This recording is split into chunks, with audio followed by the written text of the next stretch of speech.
Aloha, great session today. There was a plethora of information. I'm going to do my best to dictate and discern what is the most important, put it in this video, and have you do something once a week that you could actually start facilitating a little bit of your own growth. Since we're going to be meeting bi-weekly, we're now going to be at 1:35 every other Monday, which is wonderful. That works well with my other bi-weekly student.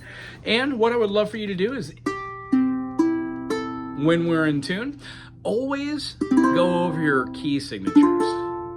Always go over the C major and then utilize C major to play anywhere on your fretboard. Meaning, if we are playing some random song, let me move my book here. I don't know that song. Heal the World. Michael Jackson. I'm gonna have to learn that one. Down on the Corner, John Fogerty. C major, G major, and F major. Early in the evening, just around supper time. Over by the courthouse, well, starting to unwind. 4 kids on the corner, trying to bring you up. That's enough of that.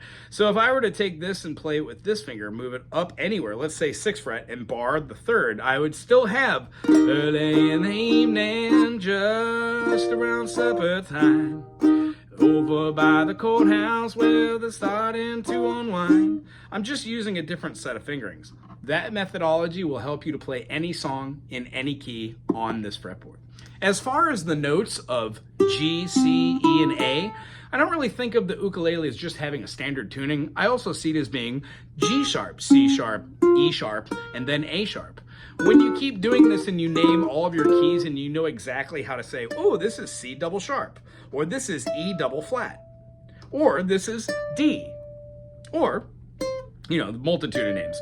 But that is the top note for this D that I know, plus the lower end of this D that I know, and I know that the note is here, and those are the octaves, because the scales that we do enforce that.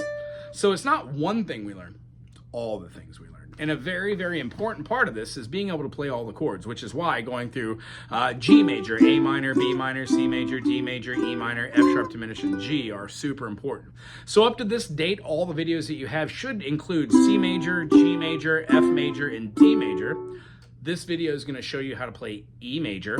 We are simply taking the shape that was the D major, and we're moving it up to the 4th fret and putting a finger down for the E. When we play our F sharp minor, it looks like A major, but we add the F sharp because A major and F sharp minor are the same key. A major has 3 sharps, F sharp major has 6. When we do the F sharp minor, we take away 3 of those majors, or 3 of those sharps. Hence, A and F sharp are the same chord. When we play our next chord, we're gonna have a G sharp minor. G sharp minor looks exactly like our F sharp, but we're gonna go up to the 2nd fret and play that same shape. E major, F sharp minor, G sharp minor, A major, B major. For C sharp minor, we could either play all 3 of these and play the G sharp, because we have to take C, E, C, and G. And when we move up to C sharp, we must have C sharp, E sharp, and G sharp. You can also play the minor by playing these 3 down and then skipping a fret and a finger and playing it like this, based off the A minor shape. And then lastly, when we play our B7, because B major is our 5th, when we play it as a dominant, whether a bar chord and finger on the C, 3rd fret, or playing what looks like an E minor, but over a full fretting, gives us B dominant. Remember, all of these chords, the E major, F sharp minor, G sharp minor, A major, B major, C sharp minor, and then D diminished, D sharp diminished. All of these can be found on the website, or you can type in WAGO, W-A-G-O, in any browser, and then just put in the chord. Now, why are we showing E? Well, E has a bunch of hard chords. E is making sure that you know how to play D because it moves up.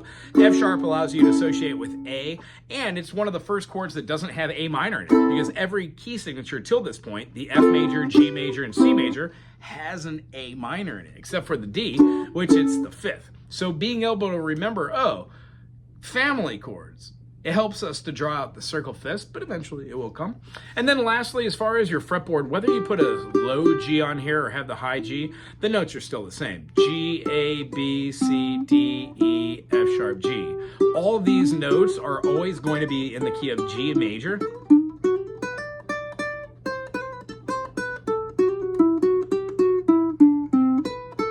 Just sounds weird with the high one to be able to do that, but if you have that low string, it'll sound perfect.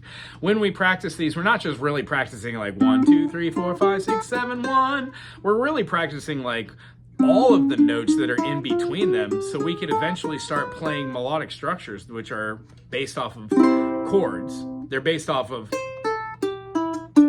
pentatonics, and they're based on lending or leading tones.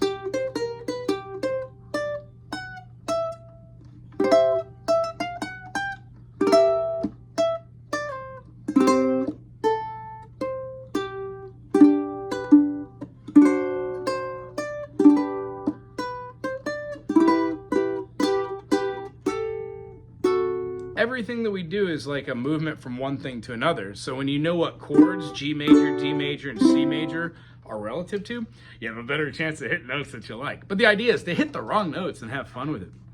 I'll tell you what, when you're studying these things, really the beginning is just the spider exercise for our finger. If you're gonna name all the notes, that's great. You don't have to be like G, G sharp, A sharp, B. If you want to, great. I would say if you're gonna name notes, name them as octaves or name them as like harmonies. So like C major, you could go C and an E, that's a major third. So when we do like C and a F, that is a perfect fourth. C and a G, that's a perfect fifth. C and an A, that is a major six. If we do the B, it's a major seven. And then C and C, octave. Another great thing to do is like playing like, I don't know, alter G in between it. So we have C, G, D, G, E, G, F, G, G, G, perfect primes. A, G, B, G, C, G. Any note you hold, you can do that relative process with any key.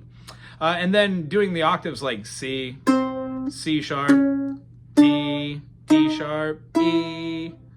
When you do that, you'll open your brain up to different creative possibilities. And then lastly, I would say take a piece of paper and pencil, write out your circle fifths.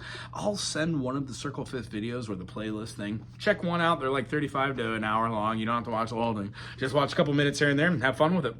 Put questions there if you have any questions. I'll be able to answer it from my phone as well all day long. Anyway, it was good seeing you. Aloha. Till next week, or 2 weeks from now.